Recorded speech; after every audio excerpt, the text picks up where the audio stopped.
Great evening, everyone, and welcome to Let's Talk, the program where you are educated, you are informed, and you are inspired.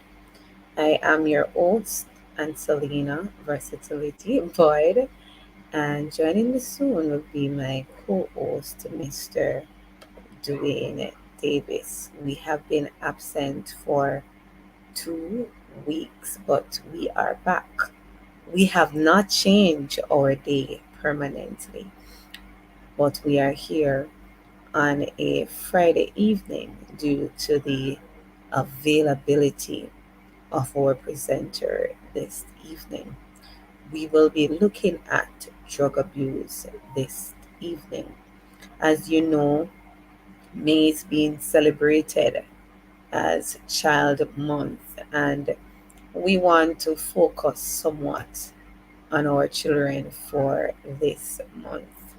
Oh my God, it has been a task for me to really get presenters as it relates to our children. But this evening we have Miss Sheryl Brown, who has agreed to take on the task and to come and share with us, empower our children this evening as it relates to drug abuse and the adverse effect that it might have on them.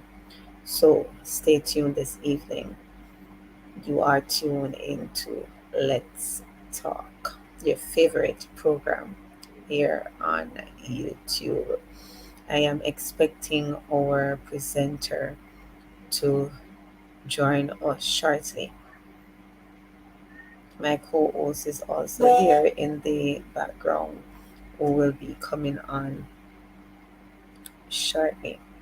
So don't forget to like the video. Don't forget to share it out with somebody, your coworker, your friend, in your school group. Go ahead and share it out so we can have parents and children joining this evening to be educated, informed, and also inspired this evening. So go ahead and share out the live.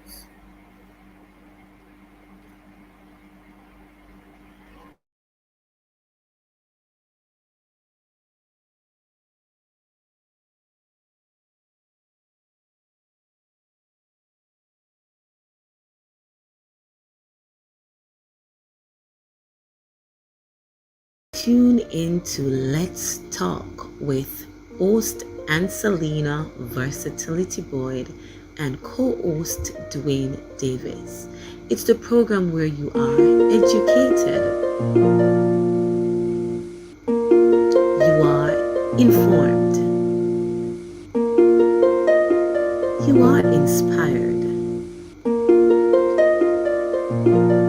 Don't forget to like, share, comment, and subscribe.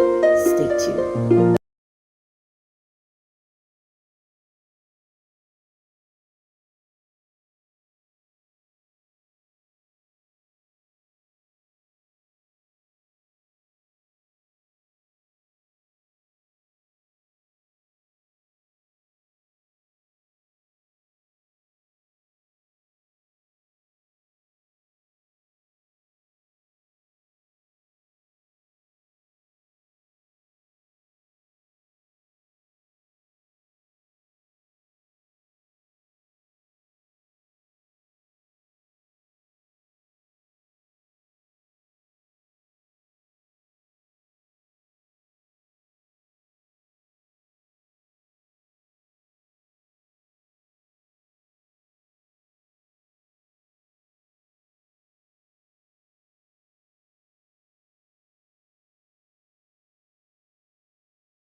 You are tuned into Let's Talk with host Ancelena Versatility Boyd and co-host Dwayne Davis.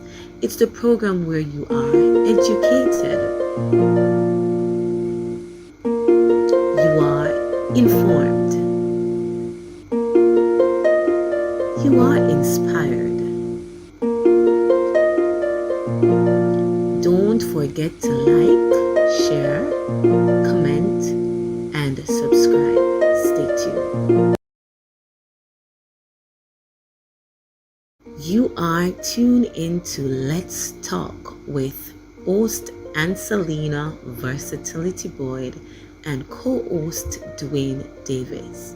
It's the program where you are educated, you are informed, you are inspired. Don't forget to like, share, comment, and subscribe. Stay tuned.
Good evening, everyone, and welcome to another Let's Talk this evening, where we're talking about drug abuse. Do we know anything much about drug abuse? Are we aware of the side effects of abusing drugs? What are drugs?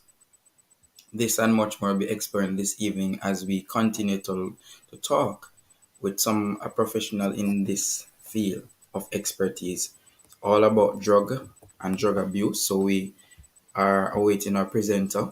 But Lady Boyd, um, do we know anything much about drugs and the different type of drugs? So, we have legal drugs and we have illegal drugs. We have pharmaceuticals and all of that. So, where is the distinction with drugs? We're gonna find out about that and much more as we get into this evening's edition of Let's Talk. So share it with a family member, share it with a friend, share it with another friend, so the friend can share it. Put up on your status and all these things where we talk about drug and the abuse thereof of drugs. So, Lady Boy, do you know much about this drug or drugs we talk about? Well, as you mentioned earlier, you have the pharmaceutical drug, even though Mm-hmm. we can also abuse those too, because some persons it is prescribed for a particular health Right. issue. However, the individual may become addicted to that drug. So as a result, he or she cannot really live without it. And then Mm-hmm. you really have the natural ones, which are somewhat good. However, some of them are detrimental to us based on how we would use these drugs like the marijuana, the cocaine, the tobacco, and the cigarettes. So this evening, our presenter will be engaging us this evening and telling us more about drug abuse. And as I was going through some of the flyers here, Mr. Davis, Mm-hmm. I didn't even realize that some of these drugs, even the marijuana, have such adverse effect on the human body, Mm, it especially can. the children, the teenagers. So Right. this evening I am just open. Yeah, that it's all about the quantity. Yes, that is it. That's what I understood. Yeah. As you share that, I remember that while going to college, there was this very somebody who could pass as my aunt or my mom who said she's want to find out what is this about marijuana. Yes. So she tried it, and when she tried it, it's like her body went into overdrive, and she had a pack of Milo, and she pulled it and a big pack, and she started eating and eating and eating and eating and eating. So and she said never again. Do you know that all these things can be addictive too? The Milo and the coffee. Some persons cannot do without the And coffee, the so my head caffeine, start hurt me. I yeah, the need to drink caffeine. a cup of coffee, or I need a Milo, etc. So these can even turn into abuse, and I think all of us Jamaicans are guilty. We abuse something or the other. That is I so can tell you because I remember also my mom years ago. She had this ice addiction, and quite a few females I realize have this ice. ice addiction. Ice, like cube ice Oh, or the crushed ice from out of the fridge. They will just rub some and eat, and then after they cool down, they go again and take some and eat. If ice can be an addiction because I remember vividly with my mom. She was an avid ice eater. Had to have the ice, and when it is through and she's okay again. Another session where she get a chance to get a hold of some ice, she would get more ice to eat. So all of these things can be very addictive. I don't think you even know about this that one, this do you? this one is very new to me. No, but it can be addiction. Yeah, It's just like the very coffee and the very new to Milo, the me. ice, we know liquor What for men about the and cup, so and yes. possibly the coffee and so forth, with the caffeine and so forth, it Right. can cause some amount of addiction because I know I'm a particular adult. She would say to me if she get up and she don't drink her cup of coffee for the whole day, her head is Mm-hmm. going to hurt her. So that is definitely an addiction. She need the coffee in Man, order to function right. normally throughout the day. And some people they cannot live without the Pepsi. They cannot go a day without a Pepsi. They The cannot Coke, go a day without the what's the other one that I like to drink Coca-Cola, every now and then? Not the Coca Cola. The ginger beer. where Yes, so you have some people. We're addicted, as you said, to different things. all of us Jamaicans are addicted to So we are one guilty. one particular thing or another. Yes, If it's not liquid, it's something else. Even food. yes. Sometimes you get Type of addicted food. because circumstances. Sometimes persons fall into grief, and we're gonna explore that someday in the future. They get into grief, so they overeat, or they have the one you starve yourself and one you overeat. So the eating of one thing or another becomes an addiction. So you really have to be very careful with this addiction as we focusing on the drugs, but we know there are various forms of addiction that can affect us. So let's share and talk about it some more. Let us talk about it. All this drug addiction and other addictions that lead to drug addiction. Who knows? An unfortunate situation might happen, and somebody that never smoked in their life just started smoking or they started drinking, stuff like that. Very, very, So, yeah. So it can take various shapes and forms as a grief can affect it. A challenging situation yes, and yes. all of that can lead to All right, Mr. drug Davis, our presenter abuse.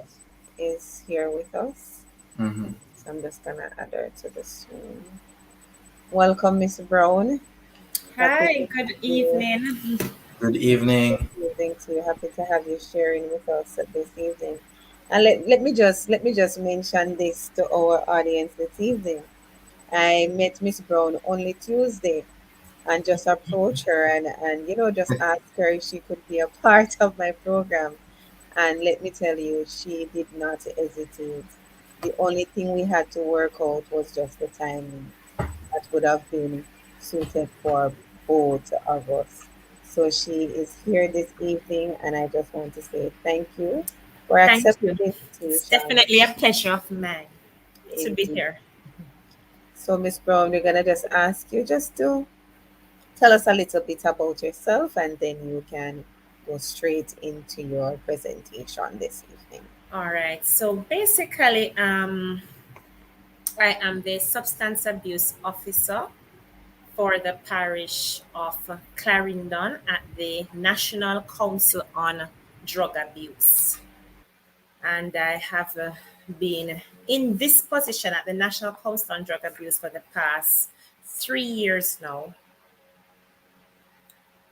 in this position. Okay, so thank you. You're You may welcome. go straight into your presentation.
Miss Brown, is everything okay at your end?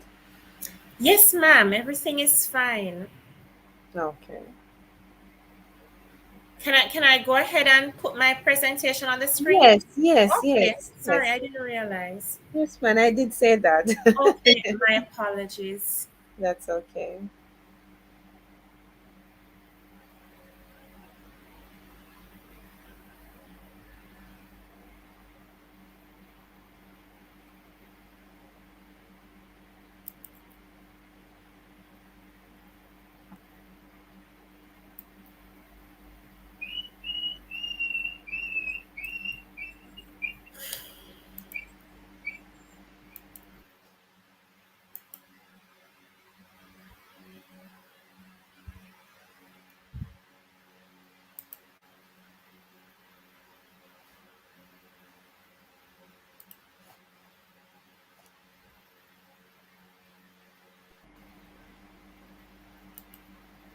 Okay, are you seeing my screen?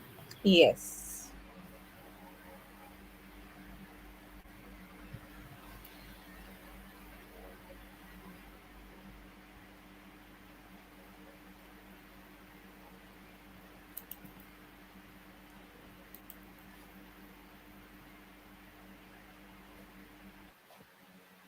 One moment.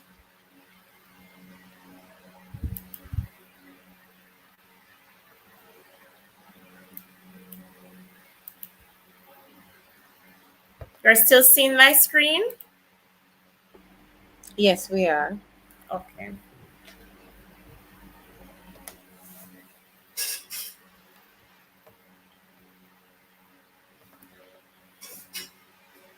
All right, so I'm going to get started with my presentation. So I'll be just talking a bit this evening about drug abuse, all about substance abuse, because the honest truth is that this issue is a very topical one here in Jamaica, and it's affecting everybody, especially our youths. So what about youths and drugs? When we think about drug usage, how does drug usage actually impact our youth? So I found this clip or this video, um, just talking a bit about youths and drugs. This was done by a popular media personality here in Jamaica who was actually interviewing two young persons to get their views on what it was like when they were on drug usage. So I'm just going to share this with you. Just please indicate if you're hearing. Talk of Youth brought to you by National. Are you hearing it? Yes, we're Yes, we're hearing it. hearing it loud and clear. You could Beautiful. probably maximize the screen. Okay.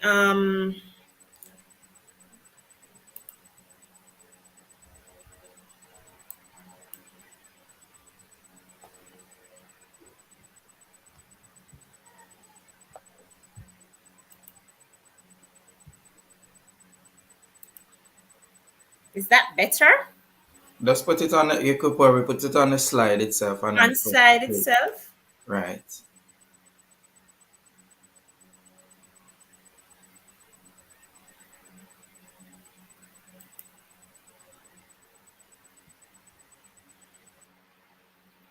All right. Yeah, I can go ahead. Talk of Right. Youth Yes. brought to you by National Baking Company in association with TVJ and the Jamaica Observer, a Stanley and Empress production.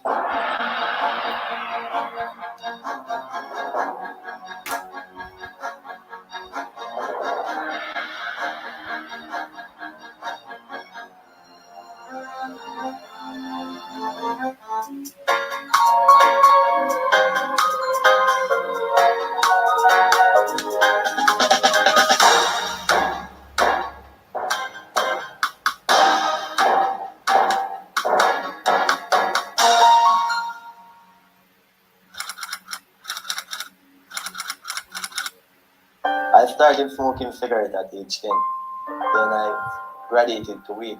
By 14, I could not live without it. Smoke to wake, smoke to sleep. This led me to having behavior problems, fighting in school, cussing with my mom. I got kicked out of school, and my mom sent me to Florida where I started art school. Got kicked out, and by this time I was selling drugs, hardcore, guns, living a gang life, got locked up, post bail. Got probation and report for 2 months, and then I stopped. Went back to my supplier and was back in business for years making a lot of money. Things got sticky, so I went back into hiding. Then I got arrested again because I violated my probation. I got no bail and no sentence. I did my time, and immigration officer came for me, and I was deported back to Jamaica. The same mom that lectured me all my life, I had to look in her face and watch her cry, but still came back to Jamaica and got kicked out of school again. Then she sent me to Teen Challenge, Drug Rehab Center. After fighting the Word of God, I learned to embrace Him, and I've been sober for a year and a half, and I have this unexplainable peace about me.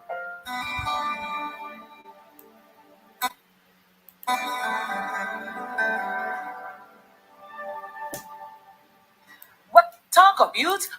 All right, so I will just pause that video for a while, and I just wanted just to highlight through that video that drug usage, as I said before, it is a real problem. If you notice, it this young man, he had drug usage brought for him or caused him to have a lot of behavioral problems or issues, and it was only through rehab and the going to teen challenge that he was able to stop using the drugs and to basically change his life and to turn it around. And so you find out that when an individual is confronted with drug usage, it doesn't only affect that person, but it actually causes a ripple effect, and it affects the very persons that they have around them. So, in fact, if you notice, this particular young man that was in the video, he talked about how he had to watch his mother crying and so on. And this just goes to show you that the impact does not just stop at the individual level, but it impacts the family, and by extension, it also impacts the wider society. So I just wanted to just basically share that video so you could just see the impact of what drug usage brings to an individual. And Miss Brown, what jumped out at me on Yes, the video was the age at which he started using. He was definitely, exposed to definitely. it at a tender age, age 10. Yes, definitely. And in my capacity as a substance abuse officer, I have basically realized that most persons, they start using drugs, especially the males, from as young as 9, 8, 7 years old. Sometimes it is only in their teenage years that their mothers, especially, will actually find out that they are using drugs. And by then, sometimes, the child, when they're confronted at that age, when the teen is confronted at that age, they're basically laughing at their parents because they have already started smoking perhaps Yes, 5, 6, 7 years prior, right, and so on. So it's really a serious issue. indeed.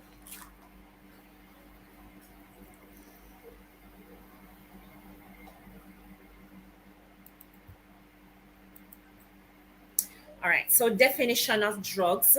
The categories of drugs, we'll be looking at those: tobacco, ganja, cocaine, alcohol, molly, and of course, if you have any questions.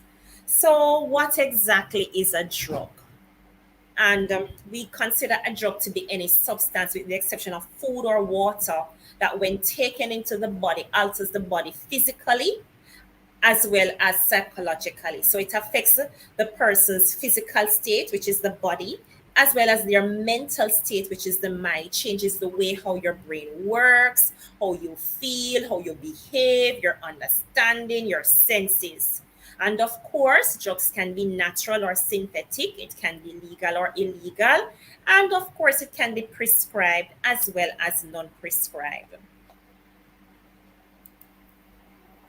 When we think about the categories of drugs now, so we have stimulants, and examples of these is like the cocaine, the amphetamine, the MDMA. These types of drug basically stimulate mood, and it stimulate processes of the body. So it causes persons to be very energetic, cause persons to act out of the norm. And we have depressants such as alcohol. This slows down the function of the central nervous system. We also have marijuana, and this basically impairs attention processes as well as the brain function. We also have inhalants, and such as glue, solvent, gases. Now, a lot of persons might not realize, but many chemicals that you have in your homes that you would use for ordinary everyday purposes like paint, glue, nail polish, some persons actually use these things for drugs, or use these things as drugs. And so inhalants basically depresses the central nervous system function, and it also blocks the passage of oxygen to the brain. We also have opioids such as heroin, morphine, codeine. This basically elevates mood, causes indifference, analgesia, as well as we also have hallucinogens such as LSD, Datura, and these alters a person's state of perception and feeling, and the persons perceive things differently from reality. So these is just, some of the categories of drugs that are around. So true or false? Is tobacco illegal? Is tobacco illegal? All right, let's find out. So tobacco, it has been used for centuries. This drug contains thousands of chemicals, And the main addictive substance in tobacco is nicotine. The addiction produced by nicotine is as strong as that produced by cocaine or heroin, and it is one of the legal as well as social drugs. So you find out that a lot of times, why is it that persons keep on going back for the cigarette? Because the tobacco is actually what makes up that cigarette. And the tobacco is the same thing that we would call here in Jamaica the grabber. What is it that keeps persons going back for it over and over? No matter how sometimes they say, yes, we want to stop, it's hard for them to stop. It is the substance in there called the nicotine, which is a very potent substance, very addictive, and that's a substance that keep people hooked on it, and that's and keep people hooked on it, and they find it so difficult to stop using it. So, the addictive nature of nicotine remains a global health epidemic. Over 3 million smoking related deaths are reported annually. In the Western world, illness related to smoking is believed to be the cause of 20% of all deaths, making nicotine addiction the single largest cause of preventable mortality. Despite these grim statistics, tobacco smoking is increasing in many developing countries, with smoking related mortalities predicted to exceed 10 million per year over the coming 30 to 40 years. So, on an annual basis, millions of persons die because of deaths related to cigarette smoking. Whether it's from lung cancer, cancer of the throat, you name it, because it's heart problems, you name it. And a lot of persons die because of sicknesses related simply to tobacco smoking.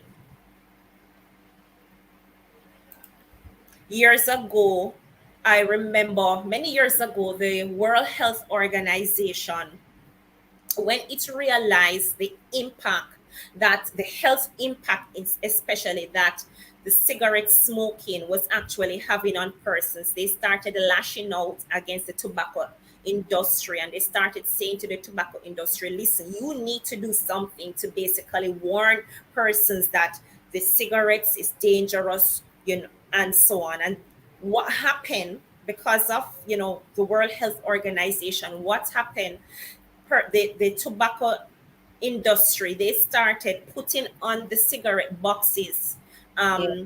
information concerning health The risk impact. factors. Right. So you'll see most of the cigarette boxes, if you notice, it will say on it, can cause cancer, can cause heart problems.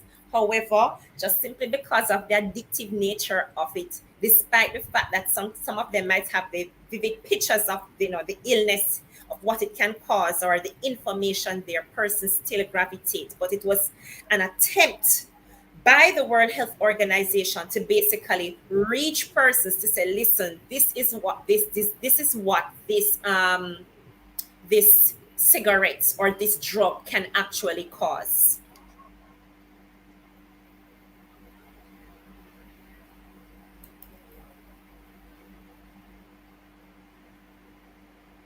All right, so we have this is just reflecting the National Drug Prevalence Survey 2016. So what is this showing? We see that alcohol prevalence is the highest among the 25 to 34 years old. Ganja and tobacco is highest among the 35 to 44-year-old.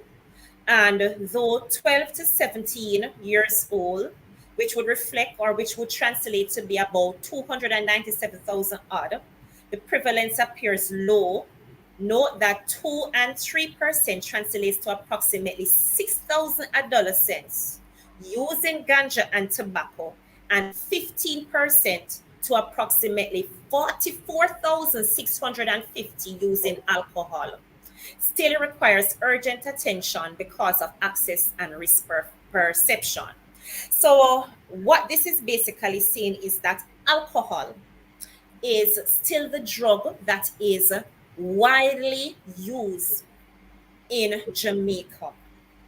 Um, is widely used because if you notice the amount of persons that use alcohol especially our teenagers, it would be around 44,000 odd. And this was in 2016. And I know that current survey would have shown, or if we should do another survey now, it would have increased since then.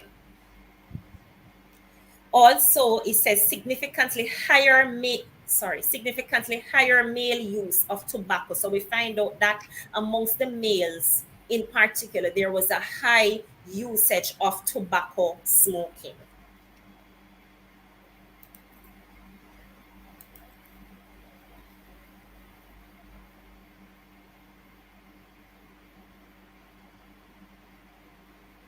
So the average age of first use of tobacco is between the ages of 15 to 16 years in males and later in females.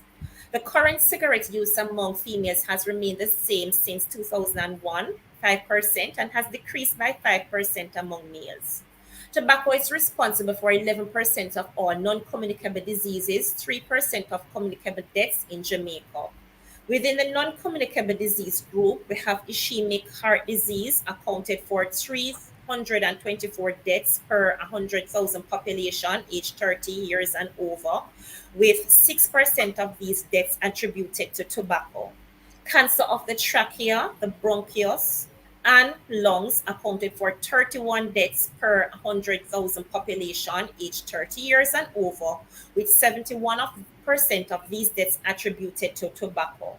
The proportion of deaths attributable to tobacco was almost 12% for men and 6% for women. So we find out that a lot of our males are dying because of The tobacco tobacco. usage. Mhm. Yes, you're saying something. Go ahead.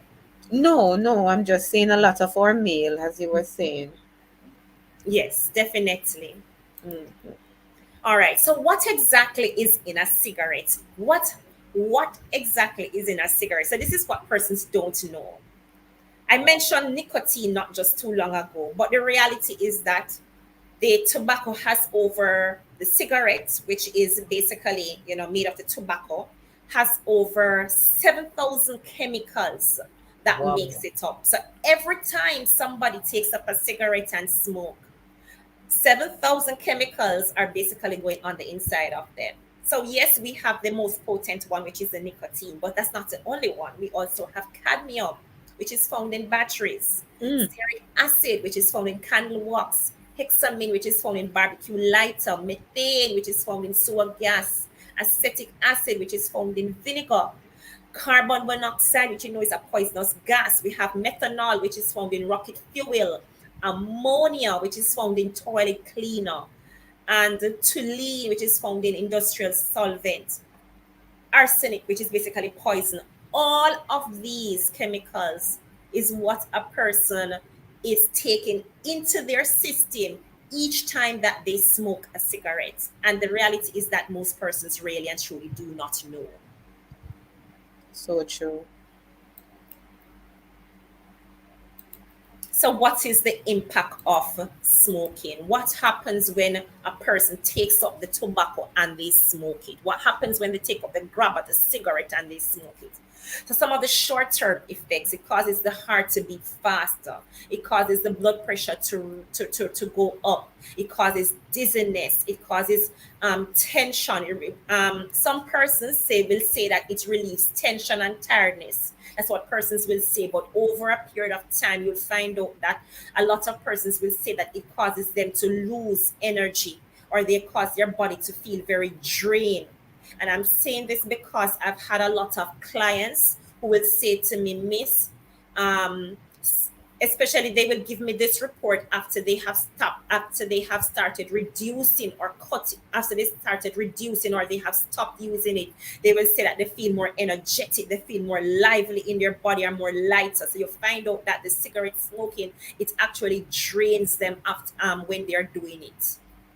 Long-term effect, it causes the lung and heart damage. So yes, it causes various forms of cancer, and it's not just cancer alone, because there are other forms of lung diseases that it can actually cause, and causes stomach ulcers. It reduces sense of taste and smell.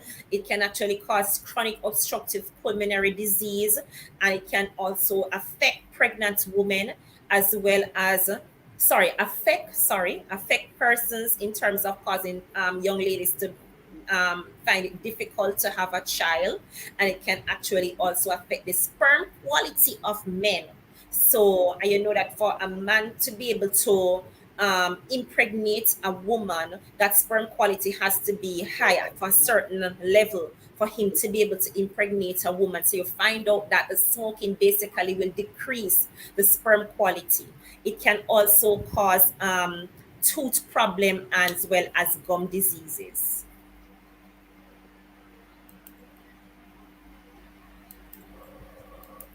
So I'm going to.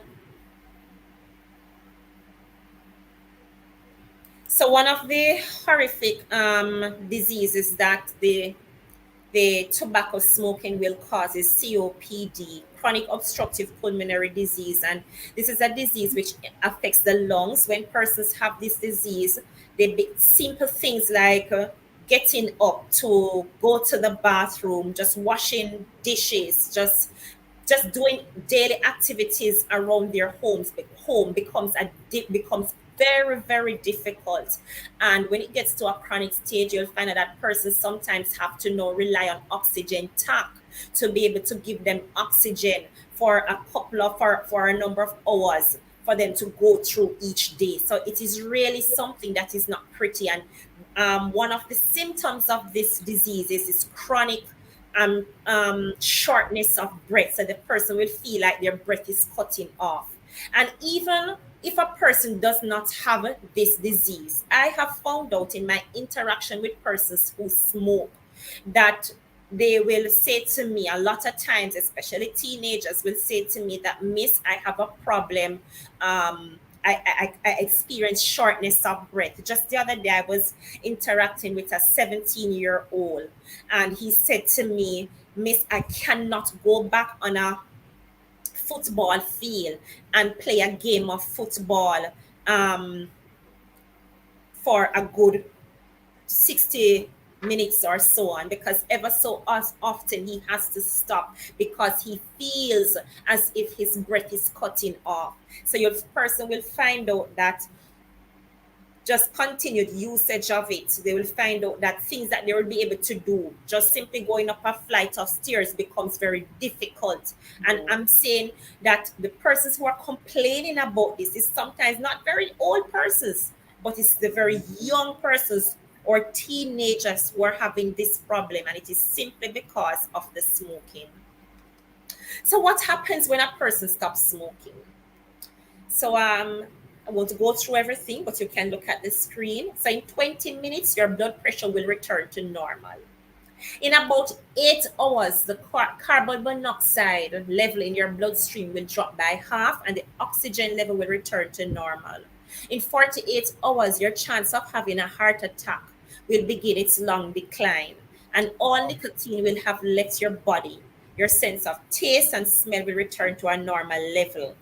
In 72 hours, your bronchial tubes will relax and your overall energy level will rise.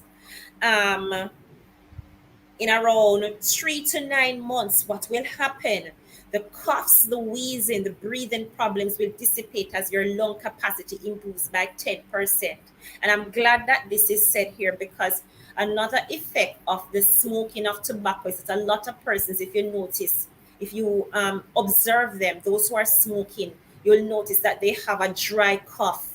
And sometimes they'll be coughing and nothing is basically coming up, but Yeah. they'll have this dry cough. I don't know if you have ever seen it, Miss Boyd. Yes. Yes. Yes. Right, exactly. And this is because of the smoking. And because of the smoking. So when that happens, you know that yes, the lungs is damaged. So within 3 to 9 months, if a person stops, the coughing, the wheezing, and the breathing will take time and reduce. In about a year, the risk of having a heart attack will now drop by half. And in about 5 years, the risk of having a stroke returns to that of a non smoker. And of course, within a 10-year period, the risk of lung cancer will have returned to that of a non smoker. And in 15 years, the risk of having a heart attack will have returned to that of a non smoker. So there is definitely benefits for persons who stop using who stopped smoking. Oh, yes. When we look at the marijuana, now a lot of persons, when you speak to them, the very first thing that they will say when you talk to them about marijuana is that they'll say to me, Miss, but it's a medicine. Right. Yes, they will say to you, Miss, it's a medicine. It's not going to do me nothing. So let us find out what exactly is it really a medicine? All right. So the marijuana was probably brought to Jamaica in the 1840s by migrants. It has been grown and used in Jamaica for over 150 years. It has been exported illegally for many years, and it is illegal, although socially and culturally acceptable in some places. All right. It is green, brown, or gray mixture of dried, shredded leaves of the hemp plant, Cannabis sativa. It contains over 400 chemicals, some unknown, some harmful, and some beneficial when extracted.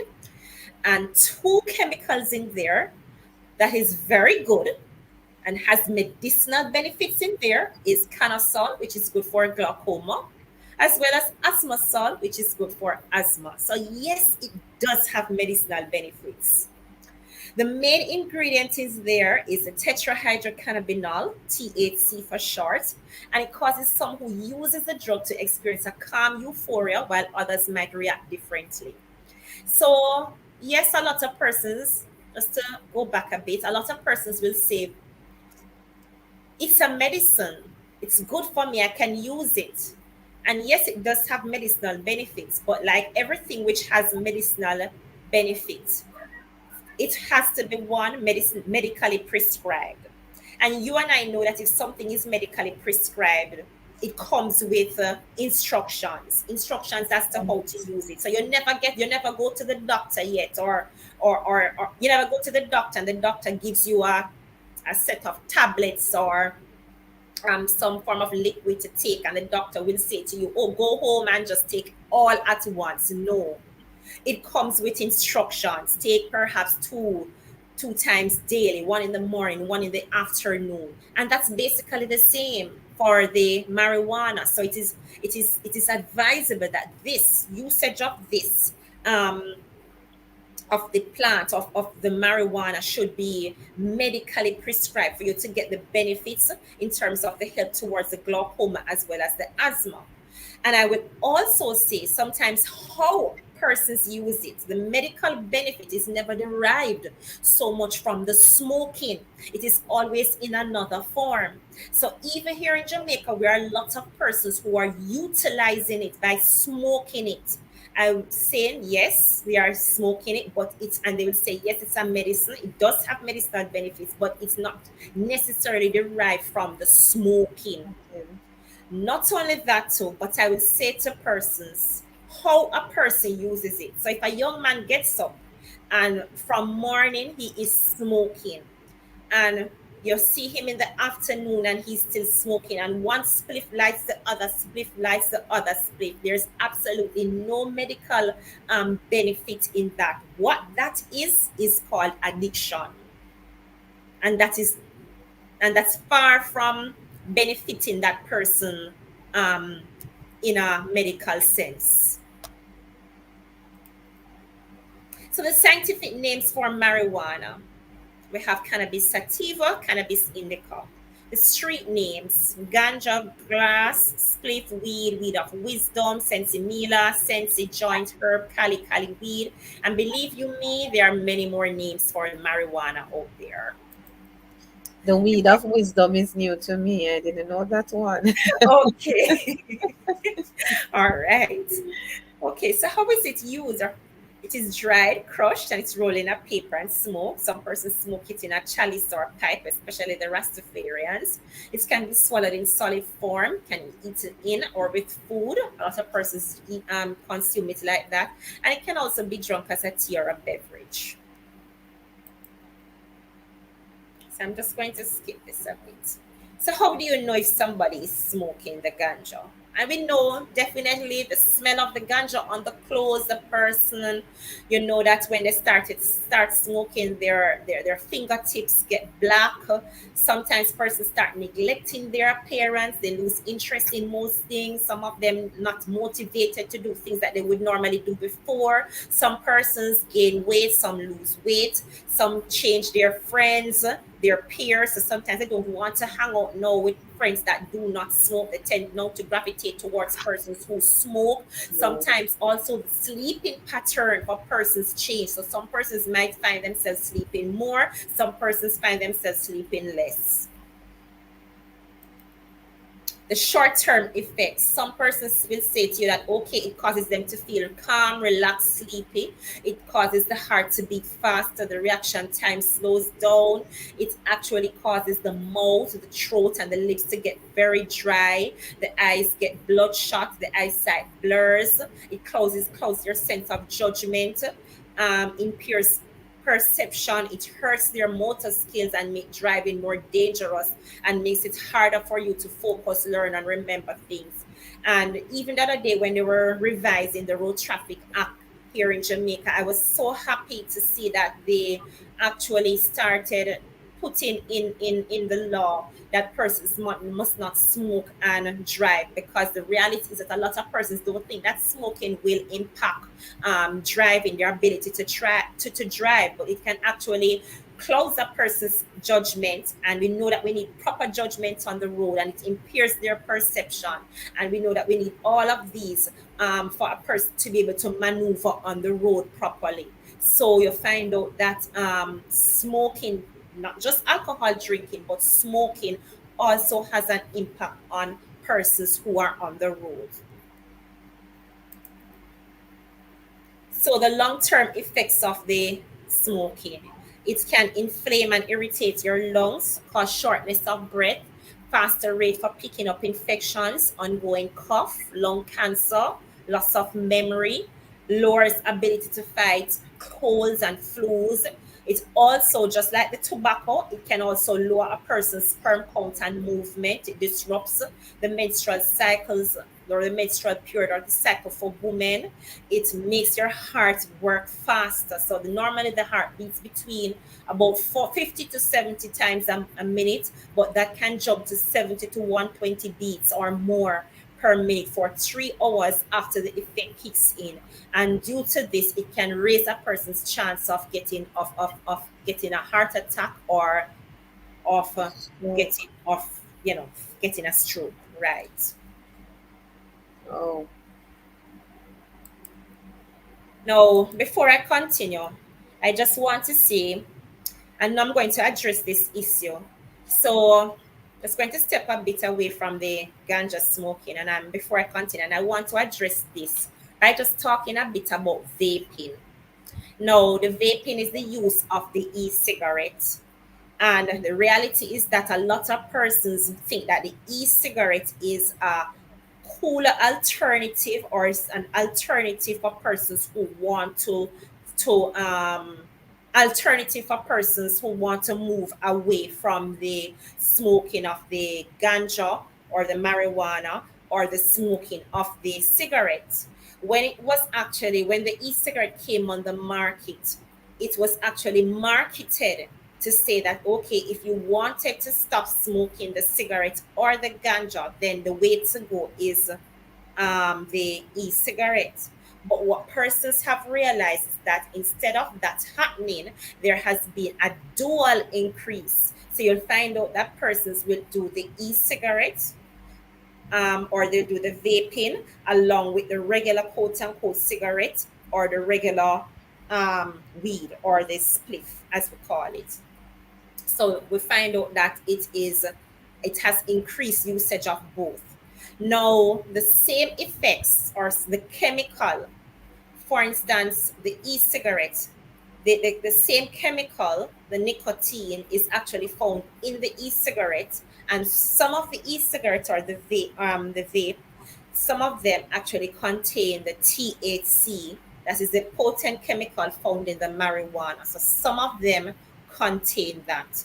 But the fact is that because of how the e-cigarette is designed or of how it appears, a lot of persons do not realize that the nicotine as well as the THC, tetrahydrocannabinol, is actually in the e-cigarette, because we know that the e-cigarette has this filling inside there. That filling comes in different flavors like cherry, strawberry, pineapple, all sorts of flavors. So it gives a very sweet taste. So a lot of times persons, they just think that they're taking a very sweet substance within their system, and they don't realize that this can actually cause damage to their system. So Oh Lord. yes, so it's very deceptive. So a lot of young persons, especially our teenagers, are Yes. gravitating towards the e-cigarettes, and they really and truly do not know that this is dangerous. Since recently, I there was a since recently, while talking to somebody just 2 weeks or so ago, they were sharing with me the fact that they had a friend who was on the vaping, and the person had to be in the hospital, and the person coughed up a lot of blood, just kept on coughing up blood, lots of blood. And the person was saying that, Miss, when I see what happened to my friend, I decided I'm going to discontinue the use of the vape. Right. So you see, a lot of persons don't realize that it is dangerous for them, and the reality is that the same effects that the cigarette causes or the ganja smoking causes on persons, the e-cigarette also causes that. So it causes throat irritation, throat and mouth irritation, causes the mouth and the throat to become extremely dry, and over time it can actually lead to cancer, because the particles in the e-cigarette is very is smaller, and so it gets weighed down or deep down into the lungs and can actually cause health risk or health problems. Well, and Ms. Brown, we just want to put it out there this evening, because the parents need to get vigilant, because these teenagers, even the young ones at the primary level, they love to explore. Yes. Because I heard of a case where a primary student was caught using the vape, Yes. was Yes. vaping. Yes, that's so Parents, you true. have to be vigilant and know Yes. what your child or your children is doing, Yes. and the Yes. adverse effect that these things can have on them now and even later on. Yes. And I agree with you 100% Yes. there. And as you mentioned that, I will share with you, even whilst doing a presentation one day, a mother said to me, Miss, it was only when I was past, I always see my son using a pen or have a pen. And I just thought it was a pen. Wow. But one day when I saw the pen charging, she said, what pen can't charge? When Plus, this pen can be charged? And my that was when she realized that it was not a pen, it was actually a e-cigarette. So what it is that these e-cigarettes, they are so creatively designed to look like ordinary everyday items that persons use, to look like a pen, to look like a thumb drive. So you find out that it can easily pass under the radar of a parent without yeah, the parents, realizing that this is not a quote unquote regular pen, or this is not a thumb drive, but it's actually a vaping machine, or it's actually an e-cigarette. So I'm really happy that you mentioned that point. wow. Very interesting, madam. Sorry to have popped out on you, but it's quite popular because I remember recently Hmm. some foreigners came, Yes. Jamaican parents and all, Jamaicans, and that was what they were puffing. And I said, this different. I know it's just like to them it's cool, and it's like, as I said, the alternative to these things. So we have to be very careful. I never know about the thumb drive one. I know about the Yes. little, probably like a pen and so, and there's a Yes. little hole in it. But if it don't turn Right. on that side, it would probably pass as a regular pen. And I just, I Yes. saw it, but I picked it up early. So very, very interesting to note that, of course. Interesting. Here, listening and reading, learning as I go. Oh, Thank you. yes. Yes. You can go right ahead. You can continue. Thank you so much. Yeah, man.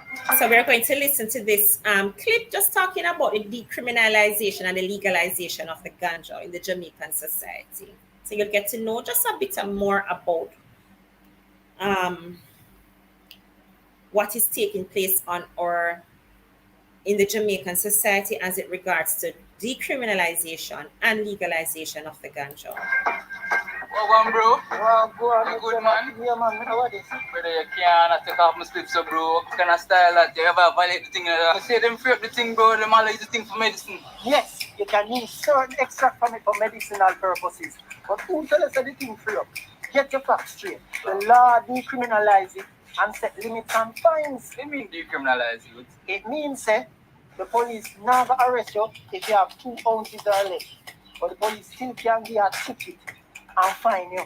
No criminal records, you know. But anything over 2 ounces, them are going to deal with you differently, my brother. You get on your own. And furthermore, me no promote smoking, my brother. Here I say no, bro, but more while, we just stress out my parole and blaze up the thing with you. Simple maths, that man. More time when you stress out, play some domino up at the shop up there, you know? Surprise, you remember the words domino. Oh, the things you go on to do. Come. All right. So that was just telling you, a little bit about um the ganja. So 2 ounces and over, you know that you can face the laws here in Jamaica, but under 2 ounces, then you're not likely to get arrested. Now we're going to look at the cocaine. The cocaine is a white powdery substance, not indigenous to Jamaica. It has been obtained from the coca plant, which is found mainly in Bolivia and Peru. The importation may have started during the first quarter of the 20th century with the jet set, and it has not grown, although crack is produced in Jamaica. So the effects of the cocaine use causes the heart to beat faster, the blood pressure to rise, the body temperature to increase, causes persons to breathe faster. A lot of times when persons use it, they become very restless, become more alert. The short-term high is followed by depression. So after a person starts to use it, you'll find out that following the usage of, a bout of, cocaine usage, then it followed by a depression. They just go into depression perhaps for a week or two or some days. It Persons who use it, they also find out that they change their sleeping and their eating habits change. The long-term usage of it causes permanent lung damage. It causes holes and ulcers inside of the nose because remember, a lot of times when persons use it, they are basically sniffing it into their nose. It causes personality changes and violent behavior, the fear of people and things, paranoia. It causes persons to see things that aren't real. And it's not just to see things too, but hear things that are not real. People might say they feel somebody touching them, and all of this comes under the word in hallucination, and it can actually lead to death from overdose. So we find out that a lot of times when persons start to use cocaine, it causes their facial, it causes them to look older than they would normally look. So they age in appearance. And it's not just cocaine alone, many drugs out So there. true. Yes, it ages people. Many drugs out there ages persons after a while. So you'll find like a 17-year-old or 18-year-old who is using it, they look like they are perhaps in their 30s, when in fact they are very young persons, and so on. Now, I believe cocaine is one of the most dangerous drugs out there because this is the drug that will cause persons to steal and to basically kill just to be able to get a little fix to support their habit. So a person will even sell their nice television for a nice television worth 100,000. They will sell it for little and nothing just to be able to go out there and to buy that next that fix, that next um piece of cocaine to be able to continue that habit. So I believe it's a very dangerous drug. It is also one of the drugs to me that is likely to cause a person to end up on the streets, mentally ill on the streets, eating out of the garbage and so on. So I'm just going to show a small portion of this video, what cocaine does to persons. I won't show everything. I just wanted for you to just note how the person's faces look. This was a video that I saw on YouTube.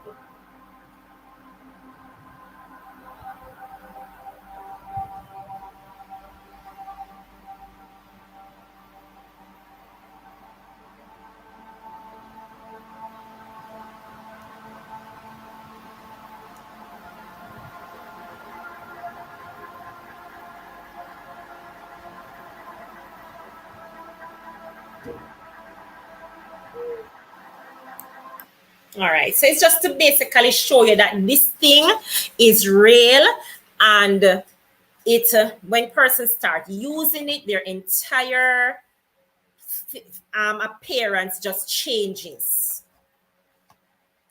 Alcohol. So the alcohol is an integral part of the slave system and the sugar economy. It is a byproduct of the sugar cane. Slaves were frequently given alcohol as part of their diets. It has been interwoven with the history, the culture, and the social system. And it is socially and legally accepted drugs, except for those under 18 years old. And as I said before, this is the drug here in Jamaica, which up until today remains the most widely used drug. And I guess it is because it is easily accessible here in Jamaica. Just about everywhere you go, you're able to purchase an alcoholic beverage. The bar, it's there. The supermarket is there. The shop on the corner, it is there. Wherever you go, it is there. So the symptoms of the use of alcohol, how you know that a person is using it. We know that the smell, the very smell of the alcohol on the person. What does it cause? It causes impaired muscles and limb coordination. So you know that a person, when they start to use it, they find it very difficult to walk sometimes. They stagger when they walk, especially when they reach to a stage where you'd say that they become very tipsy or they are now drunk, because it's impaired judgment, causes their speech to become slurred. And of course, as I said before, the swaggering walk. And this is why I know they will actually say to persons, don't drink and drive, because because it impairs judgment, and causes limb coordination to become impaired. It is very difficult for persons to go around a steering and to maneuver themselves competently, because when by the time perhaps an individual is seated around their car and they're driving and they're supposed to say, okay, say for instance they see a vehicle coming, and say for instance the vehicle is going to hit them.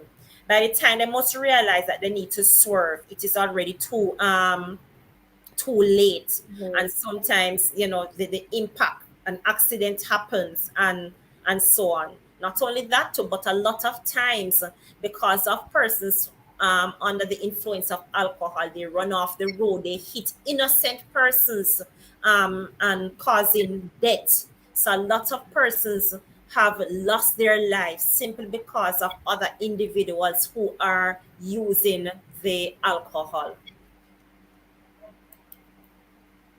So one of the main things that alcohol causes is liver damage.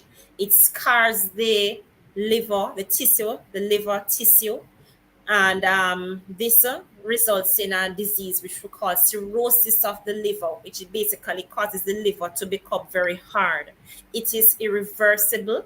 So a person who has cirrhosis, they basically live with that disease until the day they die. So yes, they will have to be on medication, but it cannot be cured. Oh. Right. So alcohol use leads to weaker heartbeat, fast and weaker heartbeat, causes confusion, lack of concentration, sick stomach and vomiting. It can actually causes mood changes quickly to violence and depression. And alcohol use, I believe, and even drug usage overall is one of the drugs that can cause harmful effects on the family, because I've seen and I've observed a lot of situations whereby persons who are using the alcohol, where their family suffers. So where that money must be spent in the house to take care of the children, to take care of the day to day needs in the house, you find out that that doesn't happen anymore because it is now spent at the bars and so on. So you find out that bills are not paid, children are not able to go to school because that money is diverted. Not only that too, but a lot of times when persons are in a household and and an individual is on alcohol, you'll find out that they become very abusive. And it's not just a physical abusive, sometimes it's also verbal abusive, but you find out that the person becomes extremely abusive, and at times it affects, I won't say at times, it affects the family overall, because you'll find out that they become scared of the individual. They don't want to associate with the individual. They live in fear and just wondering, how am I going to survive again tonight? How am I going to deal with this person around me who is perhaps quarreling with me, and ready to hit me down simply because they're under the influence of the alcohol. So it's a ripple effect.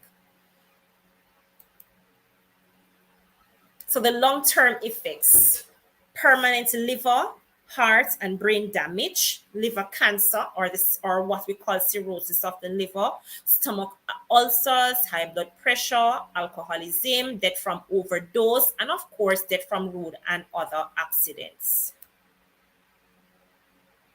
And now I'm going to go on to the Molly, and this is the last drug, the Molly. So, quite recently here in Jamaica, we found out that a lot of persons were, especially last year, this drug was what you'd call an emerging drug. Yes, it has always been around, but more so than ever, it was in the news ever so often that, persons were using the Molly and so on. So, what exactly is the Molly? So the long scientific name for Molly is methylene deoxymethamphetamine, and it is commonly known as ecstasy or Molly. It is a laboratory-made drug that produces a high similar to the stimulants called amphetamines. It also produces psychedelic effects similar to hallucinogen, mescaline, and LSD. The MDMA first became popular in the nightclub scenes at raves or the all-night dance parties and music festivals or concerts.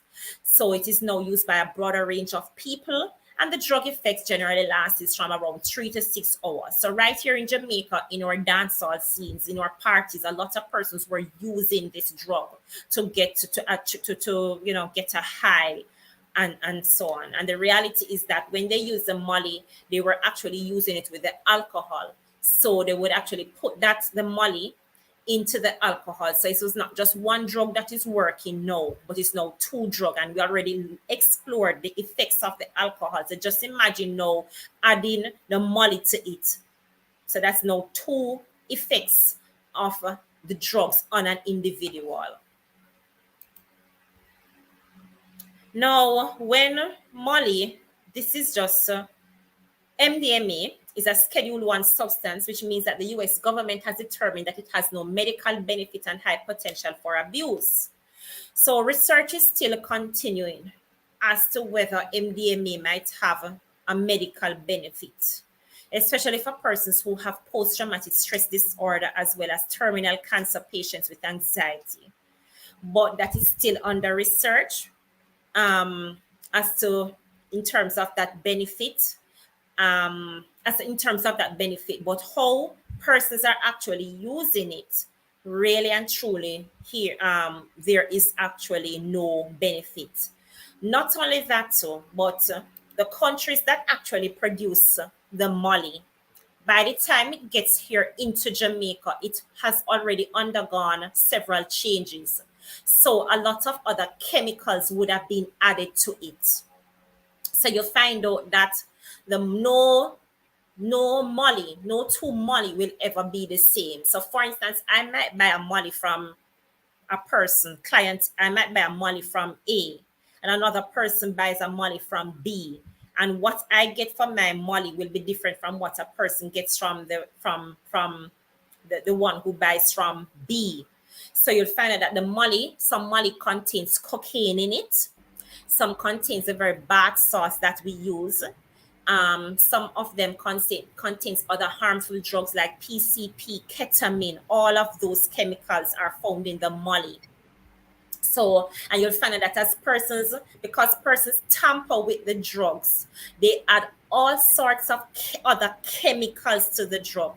So you'll find out that some Molly will even have things like toilet bowl cleaner inside there, chemicals from that, because persons play around with the drugs because they want it to have a certain potency and effect when persons use it. So what I might take into my system as Molly and what you might take into your system if you use it, it is two different chemicals that is going in. So you'll find that we say to persons, listen, this is definitely not something to use. Don't go there. The changes that takes place in the brain with MDMA use affect the user in several ways. These include increasing heart rate and blood pressure. It causes muscle tension. It causes teeth clenching. It lowers inhibition. So persons do things and make decisions that they would not normally do. It causes persons to feel sick, nauseous, and it might lead to possible vomiting, causes blurred vision, dizziness, fainting, chills, sweat. It causes persons higher, it causes their body temperature to increase. And not only that, too, but a lot of times when persons are using it, because they're using it in the dancehall scene, where persons are gyrating and carrying on, and persons are sweating and so on. So you find out that just the very heat, just the warmth of the environment in which they are using it, along with the tablet itself that is in their system, increases the body temperature, and this can actually lead to serious heart, liver, kidney damage, and it can actually cause death too. It also increases risk for unsafe sex. So I've heard of incidents where when persons take it in, they just feel like they want to have sexual closeness or contact with individuals. Some persons, when they take it in, they just want to take off their clothes and get naked with an individual and so on. So that's why we encourage persons, when you go out and you are having fun and you're out, don't leave your drink and go to the bathroom, because persons can drop things inside there, and yes, you'll be at a disadvantage. You can be taken disadvantage of. We always say, don't be so gullible to just take things from persons like that, because this can actually lead to serious problems.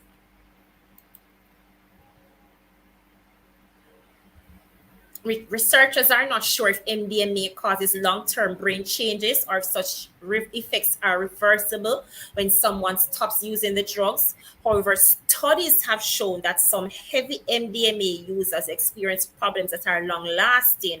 So even after a person will stop using the MDMA, stop using the Molly, even after the 3 to 6 hours, and it wears off, you'll find out that weeks after, a week after, 2 weeks after, they are experiencing confusion, they're experiencing depression, they have problems remembering information or paying attention even 2 weeks after. So those are some of the long-term effects of it. Well, this was a clip. Maria have me away na mali me sit down panicking a ball no more madam.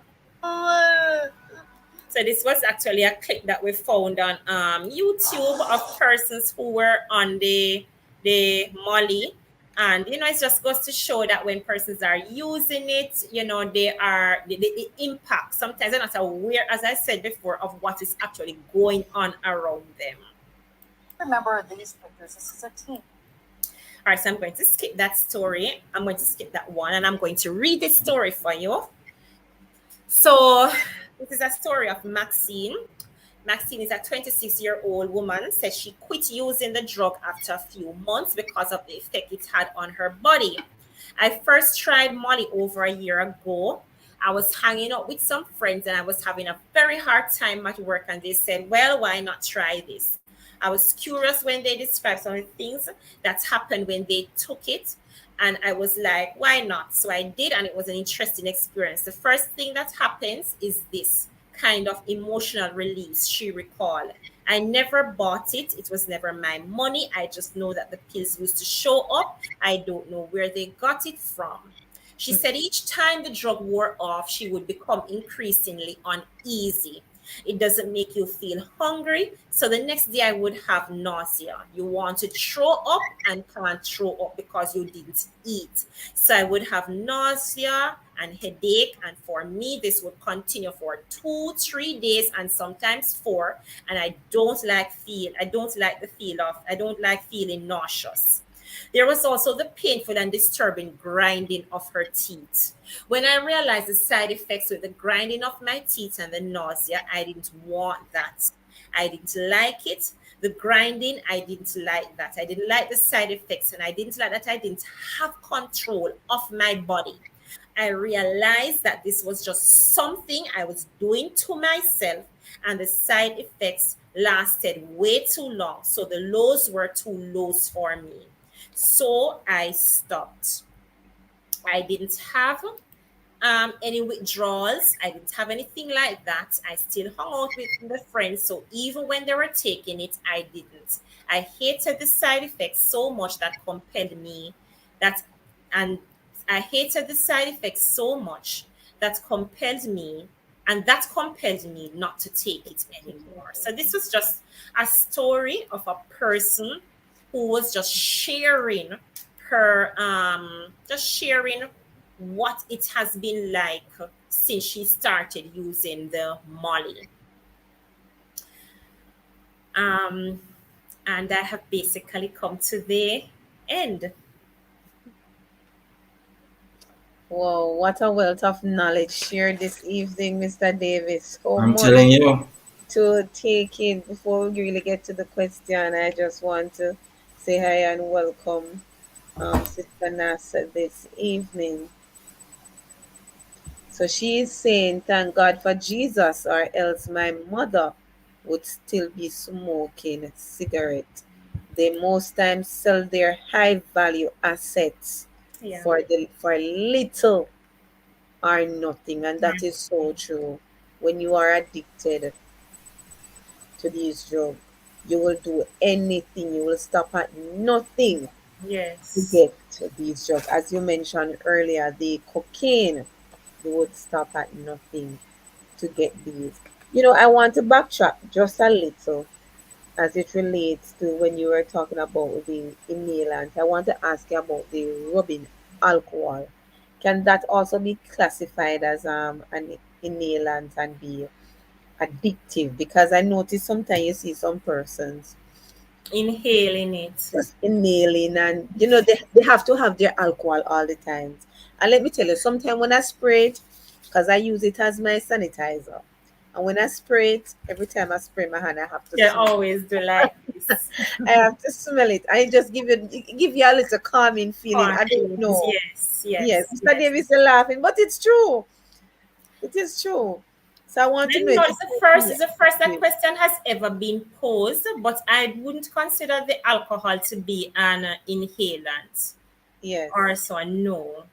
It's not. Well, Okay. reality is that it's actually not supposed to be inhaled. We do it, but Yes. it's really and truly not supposed to Supposed to be be. done, because it's basically for rubbing purposes. And if you really look at the booklet, it will say that it is supposed to be used for rubbing purposes. It's just that persons will inhale it, but I've never really considered the alcohol in that capacity to be an inhalant. No.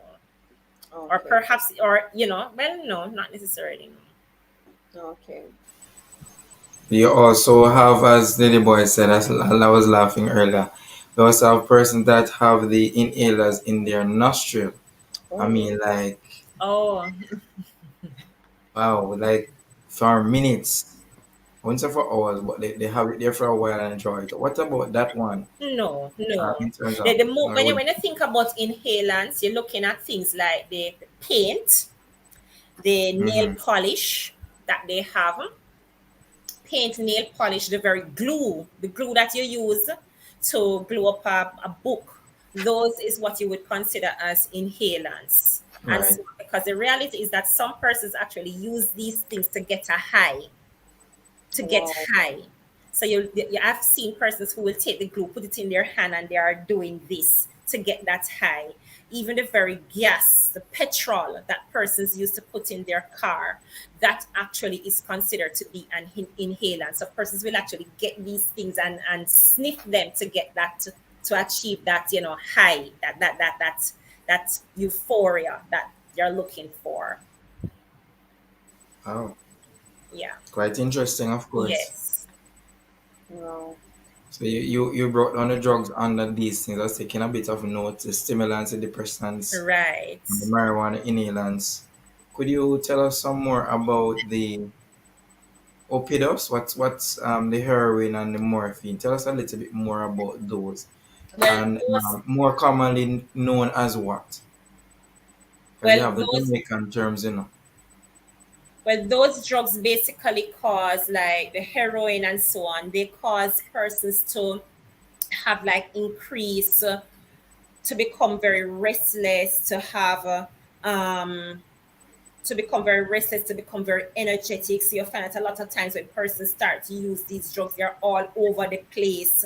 They find it very hard to settle. Sometimes their heart rate. If you notice, a lot of the drugs, it causes extreme beating or pounding of the heart. So those drugs, persons, and they're very addictive. When persons use it, they find it very hard to stop, and they find it very hard to stop because it is very the chemicals, it is very addictive when they start to use it. So they are all over the place, they are restless, they are very energetic. Sometimes they have terrible mood swings, so they move from a calm to an extreme high. Some of them become very extremely violent when they start to use these drugs, the heroin, the morphine, all of those types of drugs.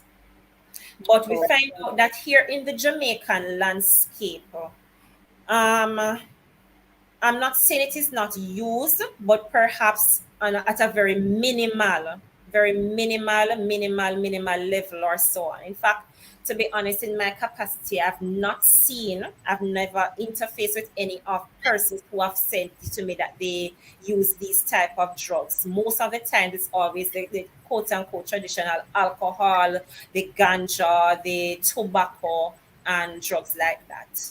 And recently, yes, you have persons who are using the vape. Oh, okay. interesting. Being that we're focusing so much on our teenage and some of our children, we know that they are exposed because they're exploring.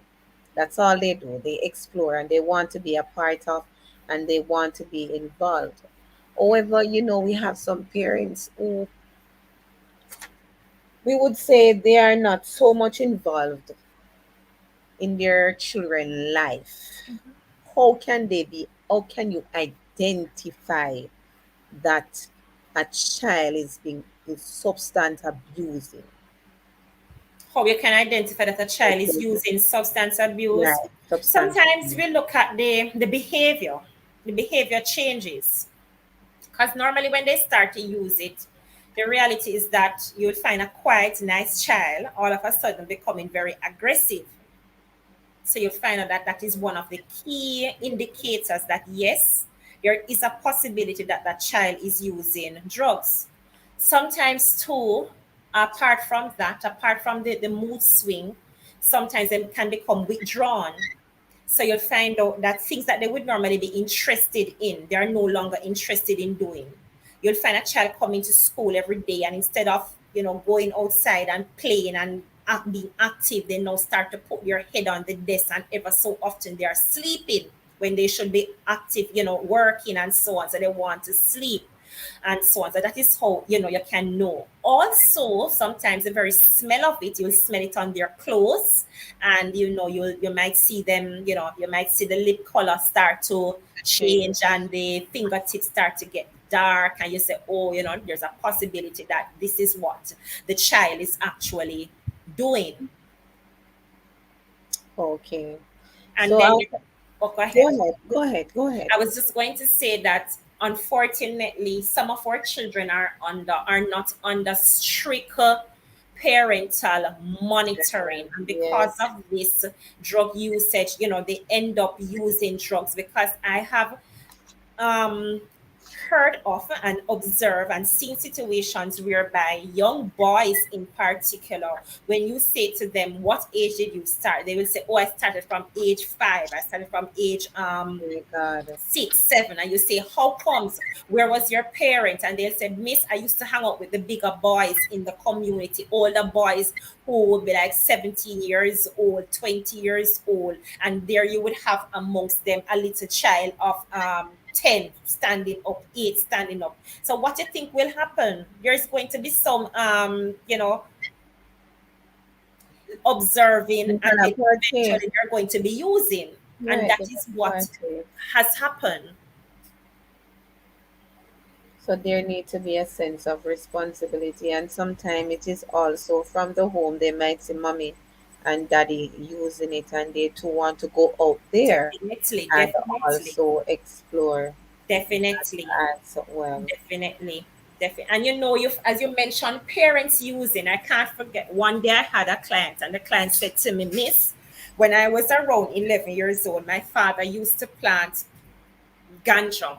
And he said his father took him, put him around the table, and said to him, boy, you're big man now.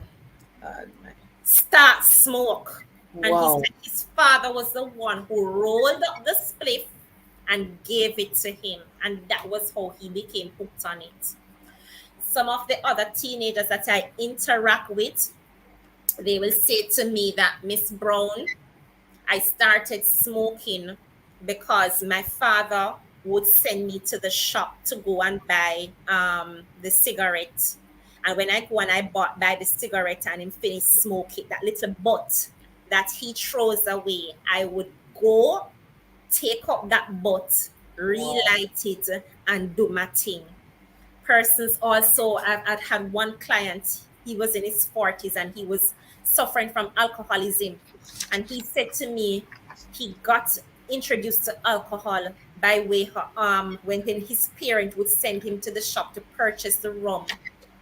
And when he came back home, and daddy would finish drinking the rum or whatever little was left in the bottle, he would now go behind and throw it a little Okay. and consume it. And he said that was it for him, and so on. So a lot of them get hooked to substances, just as you rightly said, through the very parents that they Yeah. have and the parents using it.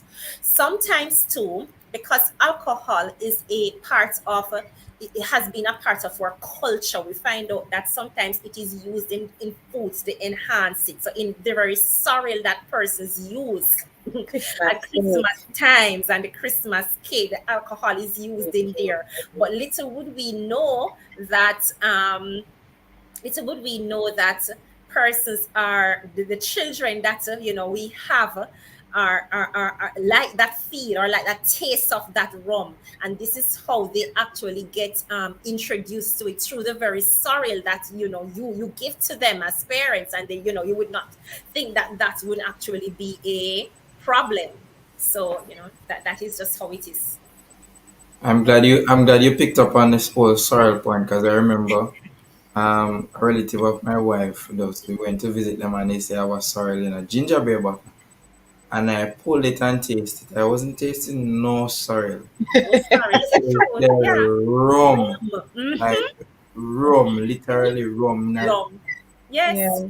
I Yeah. never tasted no after effect. Sorrel was just the coloring. Like, you have Just the baked red cake coloring. and you Yes. pour coloring. That Yes. was it. The cake Yes. is the rum.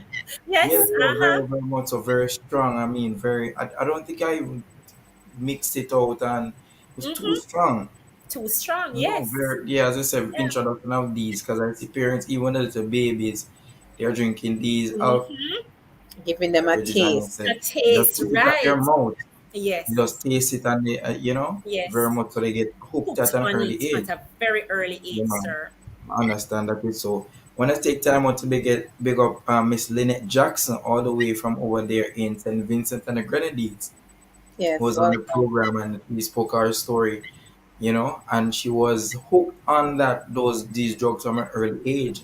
going to Mama with them at the market in St. Vincent, and Mama was doing her thing, so she wasn't really supervised, so she got introduced to the whole drug addiction as well early. So it's not only here in Jamaica, I have it wide scale in the Yes. Caribbean where youngsters are getting addicted, hooked on these things. Not like to say it's every now and again, every time because their parents are addicted to or using the drugs so much, they just get so addicted to the drugs. Interesting stats. I took a little note there that the alcohol was way up, Yes, it is. Yes, the Definitely. way up. most used drug. Yeah, and then you highlighted the grabber. Some person don't know what is that, you know. The grabber The is the the same thing we call it too. Tobacco. It's yeah just Yeah, man, the our tobacco. colloquial, or Right, street name right. for it is what they call it grabber. the Yeah, grabber. I know. I got that from a student of mine actually a few years ago. So Okay. sure you don't know my name grabber. And he told me tobacco, but he talked about also the mixing of the tobacco with the marijuana. Yes, yes, and we I think call that that one is called a hot grabber, seasoned, isn't it? yes, So seasoned spliff. And yeah sometimes man, Yes, we also mix essentially it with the cocaine, and they mix that the the cocaine and the season. marijuana Hmm. together, and they call it seasoned spliff. Yes, so something like that mixing they call it, they call it weed. cali weed, yes, that Yeah, is they one of call the it names weed. for it, right? Okay. Essentially, yeah man. So the You season, know, you know you what don't it is, even Mr. know about Davis. You the know Cali it. weed. Yeah man, they call it weed. Mr. Davis in the street. I tell you. Yeah, yeah, because I remember a few years ago, sister, you don't know what grabber? I said, we are talking about, brother. And he started to explain the whole process of the tobacco, and he's like, you walk me through a process of probably building it for myself if I wanted to use what he gave me.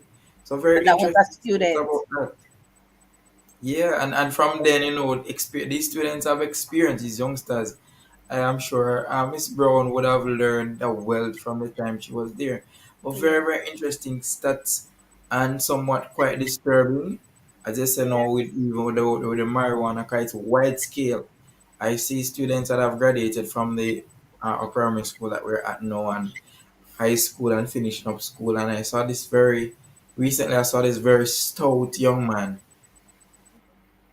very stout high school, primary school, and then I saw him like this, very. I said, "He looks so." Then I looked at the mouth and It's and dark. You other It's realize. very dark and yeah, it's quite disturbing. And I know you would have heard that the stats, even as you said, the stats keep increasing because the ladies and the young women are are using it too. into Yeah. it, So yeah. And into the whole. Mr. Davis, peer influence Hmm. remains one of the main reasons Yeah. why persons use it. But in my interaction, I've also, apart from peer and well as family influence, I've also realized that sometimes traumatic experiences, trauma, Stress. Yeah.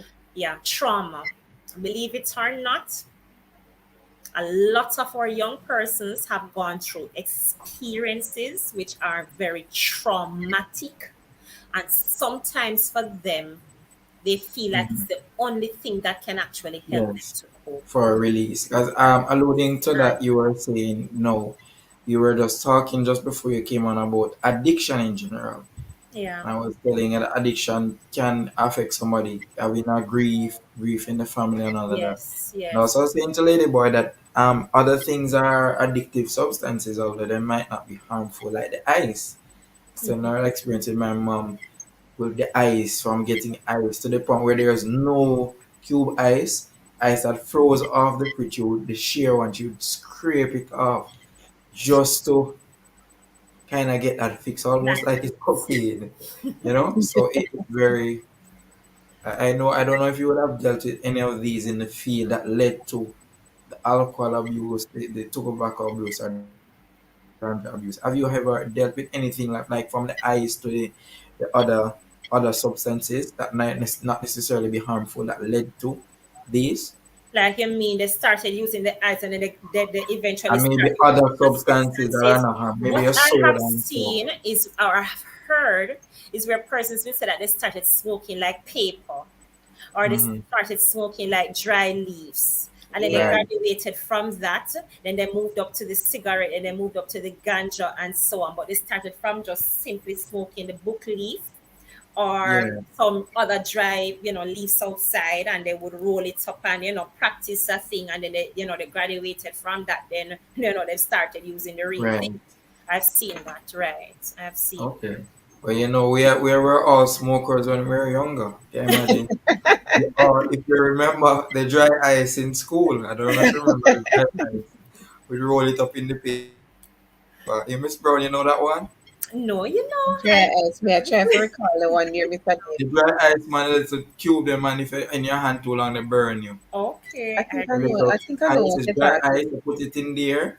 Usually, it's served with ice cream, and so most time you Okay. put it, about. I you think roll I it in know what you're paper, talking and you puff it. You remember? I really, I cannot. I guess we will have to do some research on that. So I guess that was me at the time. I remember. Time. All about. right. But some You were of us, smoking dry ice. yeah, introduction to it. And you say Okay. family and your socialization is very crucial to that because I remember my experience as you can share more on how persons can get help solutions as we're getting closer to the end. I remember seeing my grandmother years ago. She died a few years ago as well.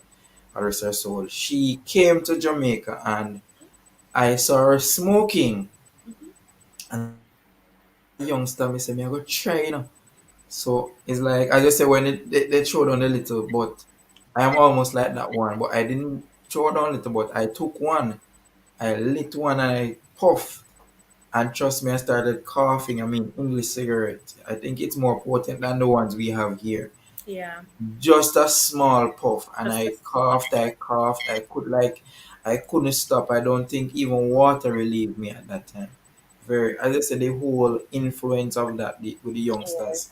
Um, you And know. Miss Brown also mentioned earlier about the dry cough as one of the Hmm. the Yeah, Yeah. effects. it was really awful. I mean, within seconds of taking a little Yes. puff, Yes. seconds, it's like the cough wouldn't subside. So Yeah. as we are talking about And this let me whole just drug drop abuse, in here, Mr. Davis.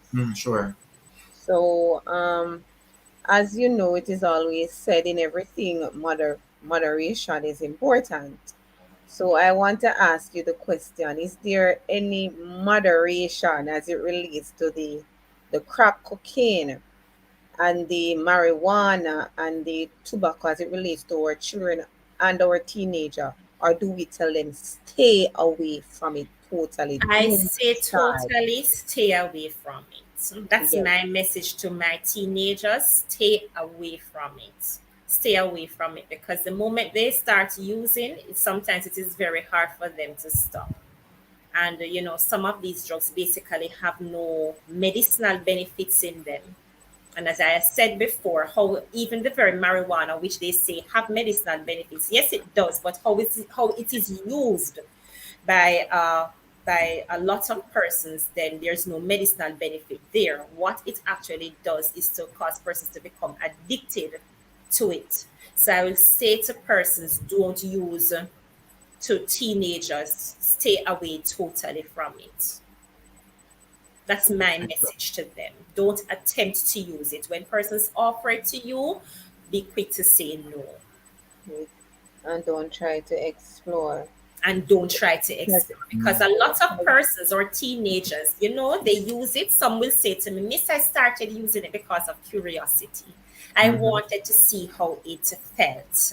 And that led, you ever hear the saying, curiosity kills the cat? that. Mm-hmm. Right. And that's how they started or, developed the usage of it. Yes. What help is out there though really for our children? So, my organization, the National Council on Drug Abuse, we are instrumental in doing various programs within schools. And these programs are basically um, aimed, or aim of these programs is to build the person up with different life skills with the intention that persons will be so armed with sufficient knowledge that they will say, listen, we will not gravitate towards drug usage. So our programs aim to build self-esteem, um, some of the programs that we have, or the programs that we have, we bring across components like learning to how to make better decisions, how to solve problems, how to make healthier choices. So, and all of this is done with the aim that persons will not gravitate towards drug usage.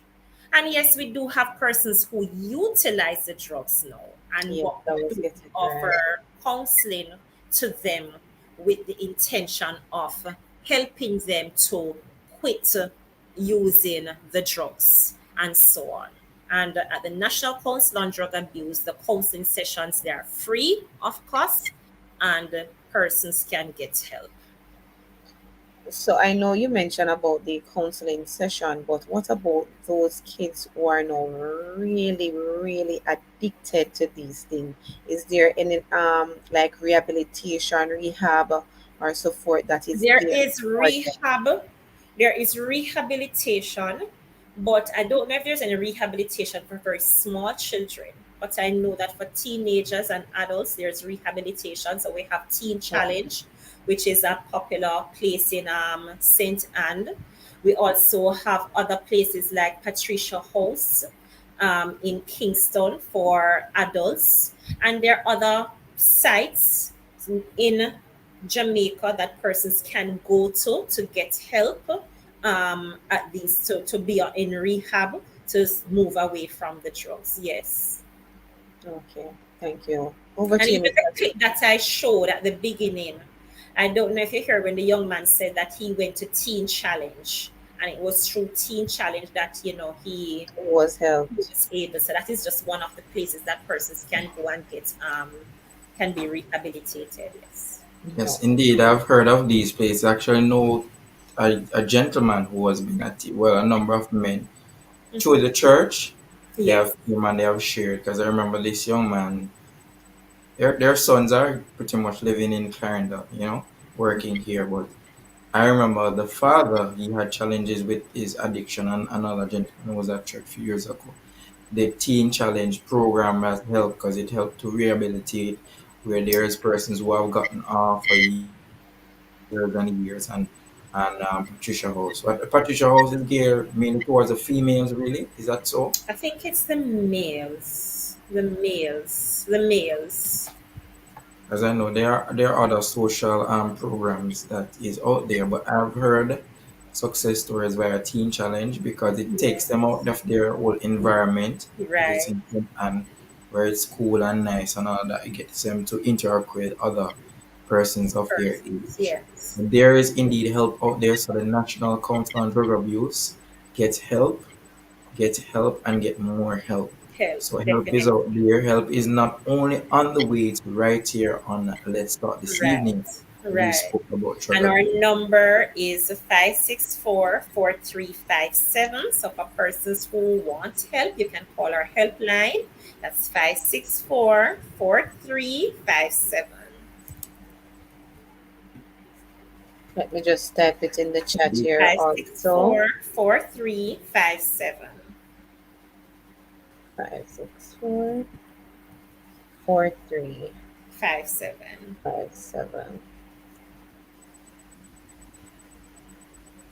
And also, as you're saying that Miss Lynette Jackson were alluded to earlier for persons who are in the St. Vincent and the Grenadines, that island, we can get in contact with her as well because she has been through the experience, so she can help as an individual, but she can point you to other organization in that area, whatever territory you're in the Caribbean or wherever, US, Canada, UK, etc. There are persons that we have liaison with. We have contacts with them too. If you're listening, you feel impressed that your son, your daughter, or some young person is on drugs, you can get help. Help is on the way, and help is out there for you. Yes, Let's talk drug abuse. Hope you're informed, educated, and inspired. inspired this evening. And our audience is agreeing with us this evening, Miss Brown. They're saying very, very informative and engaging presentation, Miss Brown. Thanks. for Thank you what we too. shared this evening. And indeed, we are informed, we are educated, and inspired. We just want to encourage our parents out there because we know that there are some of them really struggling. Some of them, they are not informed. They don't know what to do. They might have a son, they might have a daughter who is using substances and they're addicted to it, and they need the help. So help is here. Help. Alina,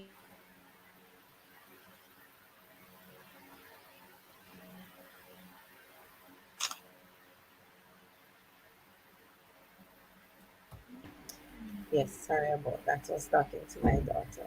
So help is out there for you. As you can see, the number on your screen, 876-564-4357. You can call that number and help will be provided for you and your child, even an adult, right? Definitely, definitely. Anybody, Adult anybody. also. So we want to thank you so much once again, Miss Brown, for sharing with us this evening. Thank you, and I pray that God will just continue to bless you and also continue to bless your organization and your family by extension as you're out there seeking to help others. Thanks so much for having me. It was indeed my pleasure to be here today. It was our pleasure to have you all. So, Mr. Davis, anything else from you? Thank you so much, everybody, for tuning in to Let's Talk. Not a Tuesday evening, it's a weekend, it's a Friday. So we Yeah. want to encourage you to join us this Tuesday, God's willing, Oh, at yes. 8:30 p.m. for another edition of Let's Talk, where we talk to very interesting persons, not only here in Jamaica, but in the diaspora and the world. Who knows who will have coming on next to speak? This month we're focusing on our children and our women. And I love to say happy Mother's Day to all the mothers out Oh, there yes. Oh, house, yes. because this coming Sunday is Mother's Day. So if you're a mother and you're hooked on drugs, whether it's marijuana, tobacco, cocaine, alcohol, whatever it is, there is help. The help number is on your screen. That's 876-564-4357, and somebody else will reach you to get help. So God bless you. Take care. Have a wonderful evening. And we'll continue to talk. The conversation doesn't end. Let's keep talking. All right.